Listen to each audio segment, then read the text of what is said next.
So, hindi ka po nakapag-animate na naman. Kaya naman, bukas na lang ako mag-animate. At yun, nag-chill na lang ako ngayon. Wala na naman ako nagawang animation. Pero bukas, try kong tapusin yung dalawang scene na yun. Gagamit ako ng Pomodoro technique para matapos ko na yun, yung animation na yan, para makapag-upload na ako. So, ayun. Sana bago mag-11, pero gawa natin ng paraan. Wala pa kasing backgrounds yun eh. So, ayun. Good night. See you bukas.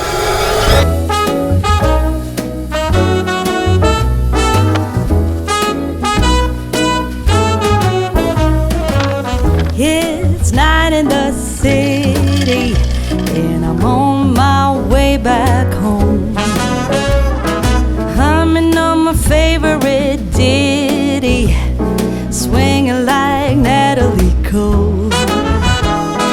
But then out of the blue. So ayun, binigyan ko lang sila ng ice. Gawa na ako ng animation. So pumunta kami ng expressway para magpalagay ng RFID para makapasyal-pasyal at magamit ko ang sasakyan.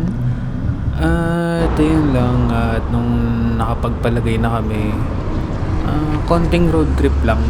Road trip pa uwi, ganun. Tapos tuloy na ulit yung animation. Highs. Balik na sa animation. It's for living. Let's see where the song might lead. Let's see where the song might lead. Ayun, sa 10 na. 10. Deserve ko naman siguro ng pahinga. Kakatapos ko lang mag-animate. At yun, siguro bukas na ulit. May pupuntahan pa ako bukas. Hindi ko alam kung masasama ko kayo bukas, pero may pupuntahan ako bukas. At ayun, basta itutuloy ko pa rin yung animation bukas. So, di ba? Tuloy ko yung animation bukas. Kailangan ko magpahinga. Ito, kung gusto niyo pa nito, yung hotdog ni Arkin. Pangit ang pangalan. Yung hotdog na yan, comment yun lang sa baba para tingnan natin kung makakapagpagawa ulit ako ng ganito. Sa ako may mga kakilala kayong gumagawa nito, baka naman comment yun sa baba.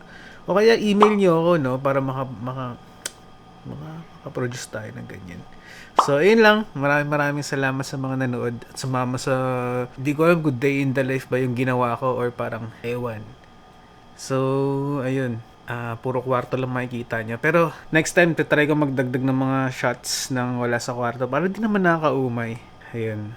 So, naumay din kasi ako sa kwarto eh. So, susunod, dilipat ko na yung desktop ko sa tapat ng beach eh. Thank you guys sa mga nanood at sumama. At kung may mga gusto pala kayo na type ng video o vlog, kung ano yung gusto nyong gawin kong vlog or topic, comment nyo lang sa baba. Gusto ba mag-drawing ng dati kong art style, traditional. Basta related siguro sa art, no? Kasi artist tayo dito. Ito ang naipundar ng ng channel ko, pagiging artist.